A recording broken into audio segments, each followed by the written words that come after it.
Donc la question pour nous, c'est aujourd'hui, dans une crise économique qui n'est pas facile, des projets, ils sortent ou ils sortent pas, en tout cas ils sont lents à sortir, et il faut savoir rebondir, et quand on n'a pas associé suffisamment les politiques, suffisamment l'habitant, suffisamment l'usager, on a une chance ou plusieurs qui tombent par terre. Alors le projet, finalement, c'est peut-être prendre en compte les aspirations individuelles pour essayer de faire ensemble. Pourquoi est-ce qu'un habitant serait moins qualifié qu'un expert? Pourquoi est-ce que finalement, nous, techniciens, quand on réagit face à un projet, est-ce qu'on est vraiment dans notre technicité ou est-ce qu'on est finalement habitant, usager? Et comment réagit-on? Donc la question, c'est est-ce que ça vaut le coup d'associer, d'intégrer, de prendre en compte les non-experts dans nos analyses, dans les décisions collectives? Comment on le fait et est-ce que c'est souhaitable? Est-ce que je suis à peu près dans le sujet? C'est à peu près ça, on continue. Alors, ce qui nous a intéressés dans une agence urbaniste, c'est revenir sur notre pratique et on va intervenir à deux, en fait. On va intervenir à deux. Moi, je vais intervenir sur ce qu'on a appelé peut-être des petits projets. Alors, il n'y a pas de petits projets, hein, mais il y a des projets qui sont plus circonscrits, des projets où on va interroger les habitants sur leurs habitudes de vie au départ, sur leurs usages, et c'est de là peut-être qu'on va partir. Des projets, donc, des projets où ils vivent, des projets où on vit, et nos espaces urbains, nos espaces de vie. Et puis le deuxième, ce qu'on va interroger aussi, c'est ce qu'on appelle les grands projets de territoire.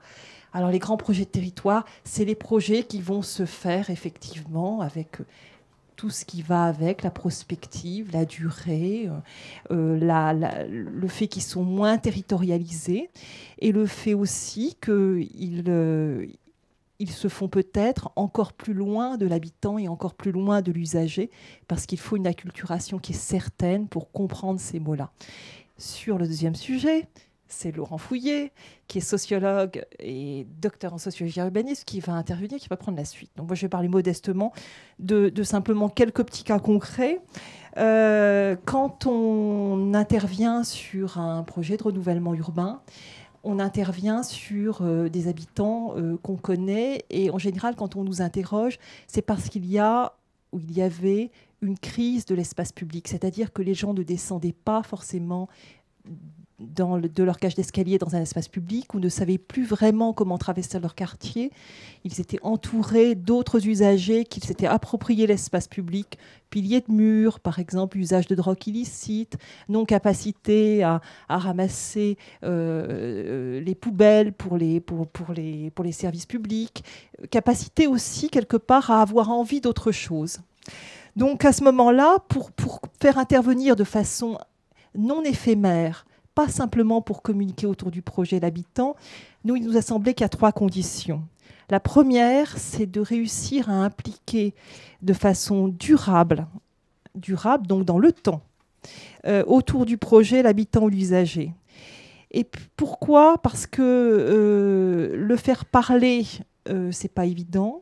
L'intégrer dans le processus de la conception, ça suppose de partir de ses petites habitudes de vie.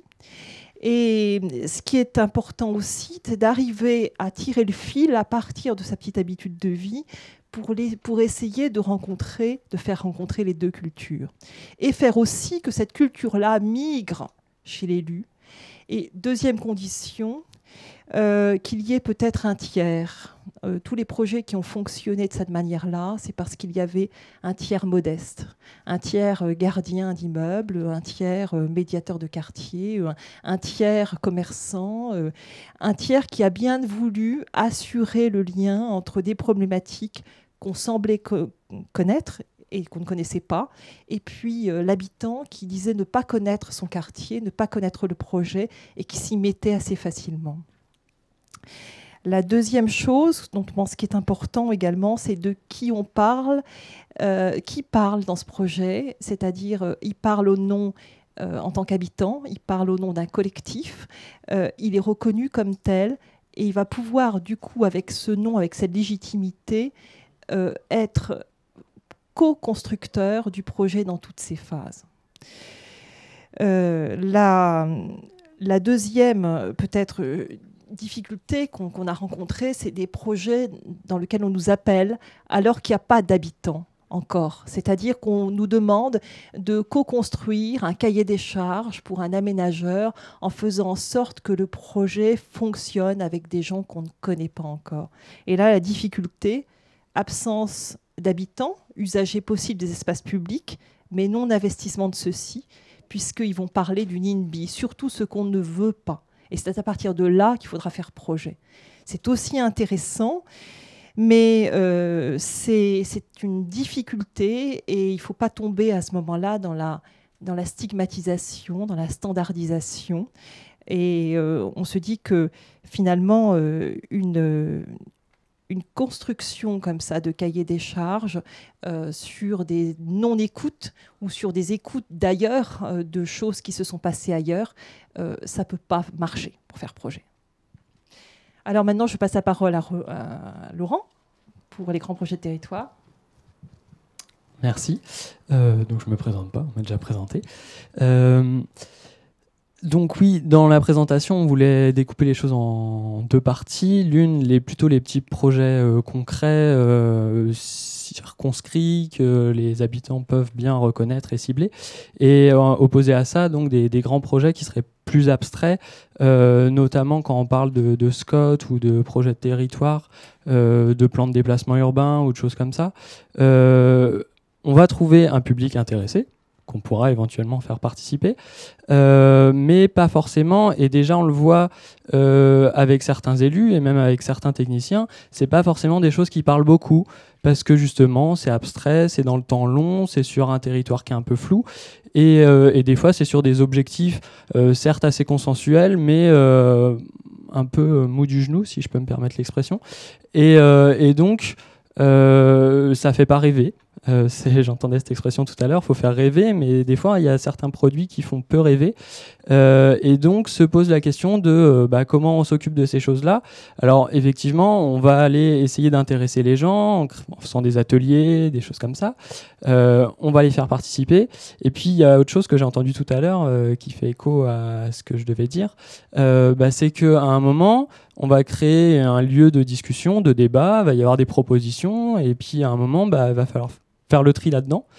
Et c'est là qu'on crée pas mal de frustration, parce que, alors il y a la raison budgétaire, mais il peut y avoir plein d'autres raisons, on ne peut pas tout prendre, et puis du coup ça veut dire qu'en coulisses il y a quand même un travail pour hiérarchiser les bonnes idées, et donc il y aurait des idées qui elles sont moins bonnes, et puis donc finalement il y a un travail, même si on fait participer la multitude des individus, il faut toujours quelqu'un en coulisses qui va transformer ces individualités en une sorte d'intérêt général, et donc il va devoir faire le tri là-dedans, et donc des fois si le débat est passionné, ça va être un peu la cohue, il va y avoir du bruit, et dans ce bruit il va falloir un petit peu retirer de la bonne information, et puis l'autre risque c'est que personne ne vienne, et que là silence total, pas d'idée, pas de plan, et donc là on est un peu en panne.